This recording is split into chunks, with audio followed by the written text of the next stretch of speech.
changing that from do not use your water to a do not, or you can boil your water situation, to a total green area. So you see the change in the map.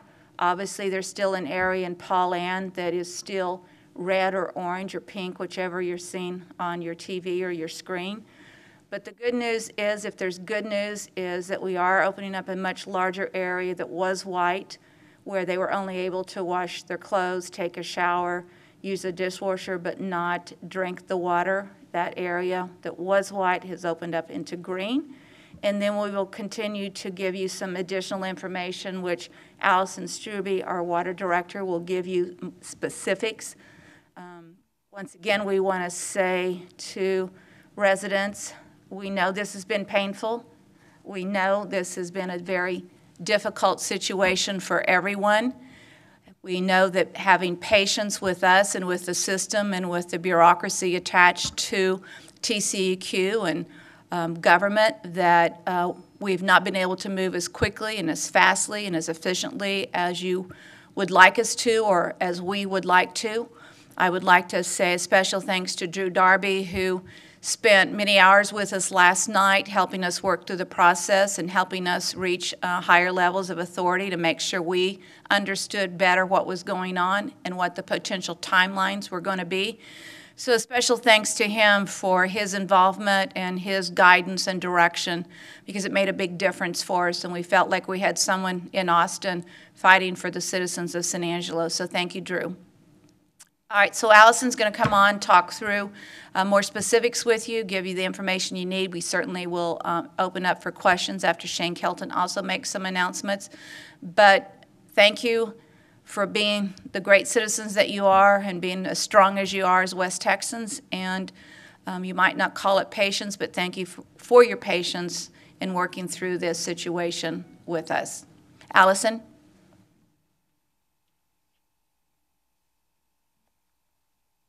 Thank you, Mayor.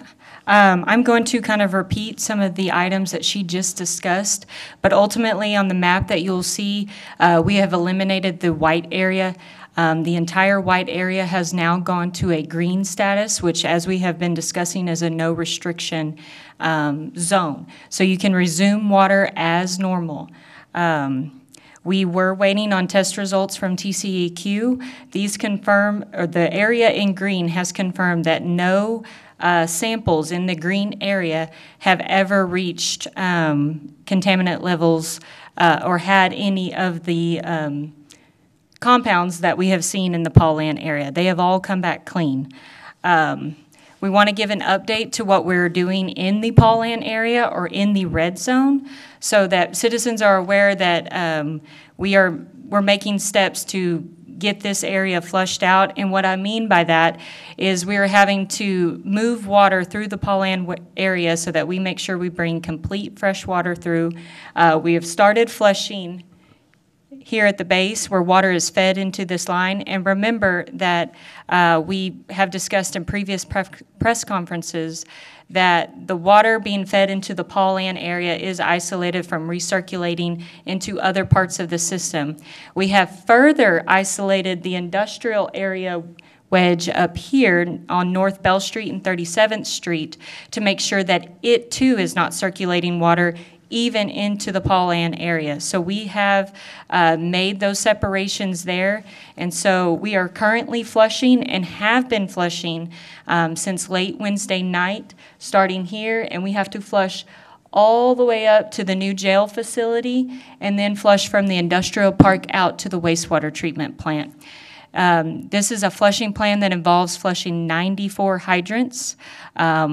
Due to the weather conditions and those type of things, we do anticipate that the flushing will complete approximately 7:30 or 8 a.m. tomorrow. But once again, that is highly dependent upon the weather. Once we complete the flushing, it is our intention to start sampling tomorrow morning. We have a sampling plan that's been approved by TCEQ. We'll be pulling samples all throughout the area, and so we want to get those to Austin as soon as possible. But once again, the weather is not in our favor at this time. We are going to make every effort, whether it's flying, whether it's driving, to get those samples to Austin. But we just want our citizens to know that we are going to try to get them there. But all of these results and getting these samples taken and to Austin will all depend upon the weather. And then once we receive results from that sampling, we will make our next decisions past that with TCEQ. The other thing, we are working with, we are trying to get a mobile shower unit out to the Paulan area. Once again, they're working very hard to get that to the Paulan area for those residents out there. And just weather permitting, it may be tomorrow. And I'll have Shane Kelton come up here and discuss the distribution of bottled water.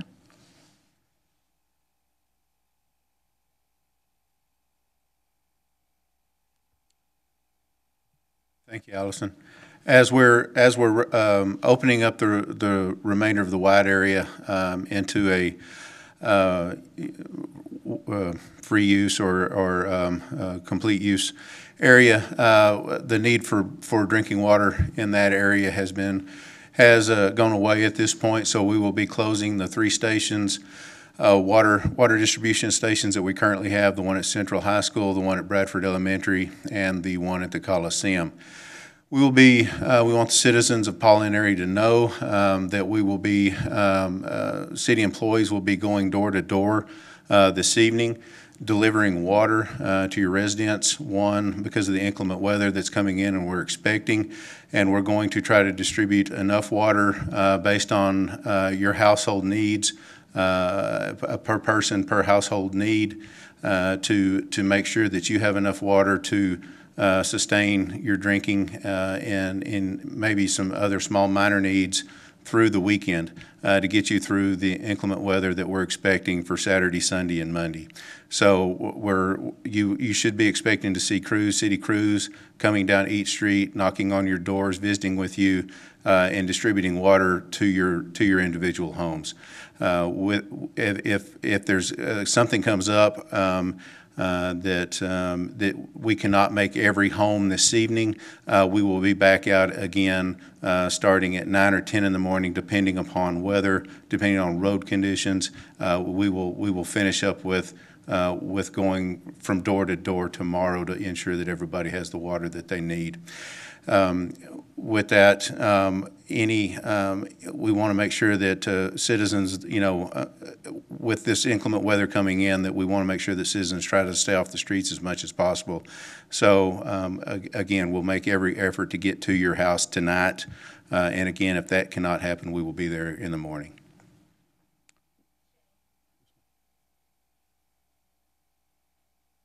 Shane, can you just address if there will be any reason for any other announcements made tonight regarding water use? Obviously, we're opening up the wide area to green for full use of water, normal water use. But do you anticipate any further announcements that would be made tonight for residents?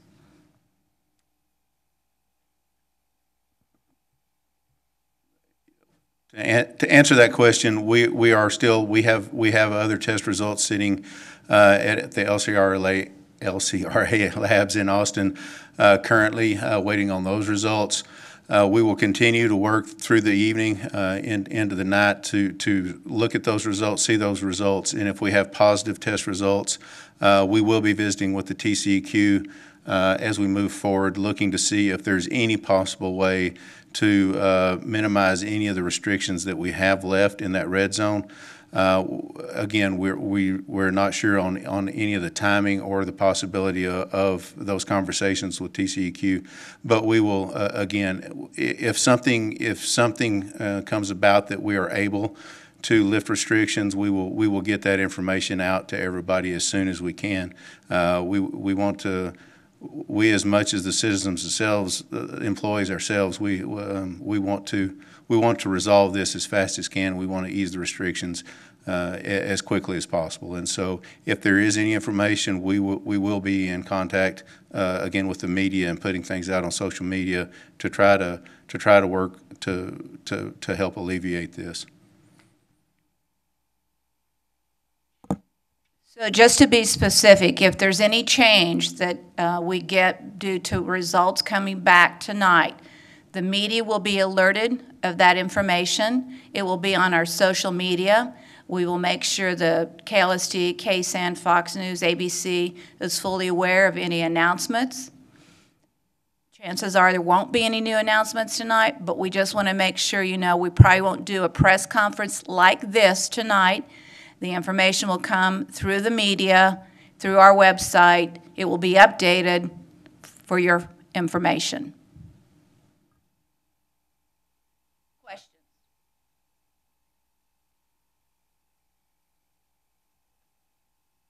Question for Ms. Allison. Have y'all been able to pinpoint where this all started? Obviously, the Paul Ann area is still red. Is that kind of where you're looking right now? Thank you for bringing that up. I also did want to talk about the ongoing investigation. So while we're doing the sampling, the flushing, and all of those things, we are also still working on pinpointing the location of the possible contaminant. It has not been located at this point. We do have our City of McAllen folks still here that are helping us through that, and we can't thank them enough for being here, supporting us, and working through this issue with us. But right now, we are still investigating it and have not determined the source. And the community has reached out to us and said they have sent complaints as early as February 5th, and they just want to know what took so long to kind of address this issue. So in the frequently asked questions that were submitted or published last night, that was discussed. We received one phone call late last week of an odor complaint. Our lab technicians did respond to that homeowner. They took a sample, smelt the water at that time, and they found no odor there, and neither did the resident while on site. That sample bottle, the water sample bottle, was taken back to our lab, and others were, conducting an odor test on that, and they didn't find anything. But that one phone call, it's not uncommon for us to receive an odor complaint. We are a surface water source, so we do have water that has more of a smell to it than, say, a groundwater. But just the one complaint did not trigger what Monday's complaint log did. So when we received the multiple and basically the flood of phone calls on Monday, that is what started this. Gotcha. And when you start flushing, the red area, when was the last time you flushed it? And when are you going to change the process moving forward to avoid something like this? We have been flushing 24 hours a day since late Wednesday night. So we have had crews on a rotating shift. So when I say we started flushing Wednesday night, we haven't stopped flushing since then. We are going to continue flushing 24 hours a day through various shifts until we get all 94 hydrants flushed. Awesome. And thank you. Thank you.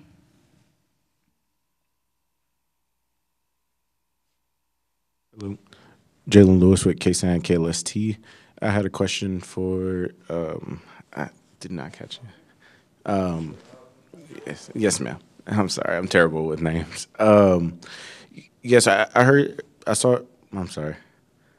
that you brought up surface water. Has this caused any problems with our surface water in the area? No, this is not a surface water source, and we want to make that very clear. This wasn't a contaminant that left our water treatment plant and went out to the distribution system. The water treated at the water treatment plant has been clear of all these constituents. This was a backflow event where water from a customer's side of the meter infiltrated into our distribution system in a specific area of town. So this is not a surface water or water treatment plant issue. Perfect. And last question, I know that y'all are flushing the water. Took a little classes back in geology, and by any chance, is everything that's being backflowed, is it going back into our water system, or is it perfectly dispersing back into, it's not going back to our surface water or anything like that? So you're talking about the flushing that we are doing? Yes, ma'am. So the flushing that we're doing goes on city streets through the curb and gutter system. And a lot of this area does have some pasture land where that water is being sent out to. Perfect. That's my last question. Thank you. Thank you. Because we do have all those hydrants where we are flushing, and as she said, it's going out to our curb and gutters. With the cold weather that we have, be very careful of slick streets because there's going to be more water from this flushing than would typically be on the streets. And we also want to say to the Paulan citizens that we are trying to think through every possible thing that we need to do to make sure that you feel like you have what you need. We did not set up a distribution center area in the Paulan area because we didn't have a large enough area to do that. We needed to have traffic control, a big enough space so that we could do an in distribution and out traffic flow, and we didn't have an area large enough. It wasn't because we thought you didn't need it or we wanted to make it inconvenient for you. What we were trying to do is make the system as easy and the process a simple process so that people were not frustrated waiting in line too long. So it was not to ignore Paulan, but it was to make it a simpler, easier process for everyone who needed the water. And you have a question for Shane or Allison? Allison. Just to reiterate, the three chemicals, which was benzene, acetone, nepheline, were they still the main components that were found in the water? Those three components were found in that first round of samples that were collected on Monday. Since that time, the samples that we have received back have only shown the benzene. And at this moment, can you share what the inspectors from McAllen have found so far? They've just been going to those commercial facilities, and we will be debriefing with them later this evening. And would you say the commercial facilities are they responsible for what's happening right now, or is that something you're going to discuss at a later time? I think that'll be discussed at a later time. Thank you. Thank you. We also want to mention to the folks in the Paulan area, it has been brought up that with this inclement weather, the need to drip faucets and those type of things. So we do want to say that dripping faucets is safe to do so that you don't have pipeline freezing and those type of things in your home. Thank you.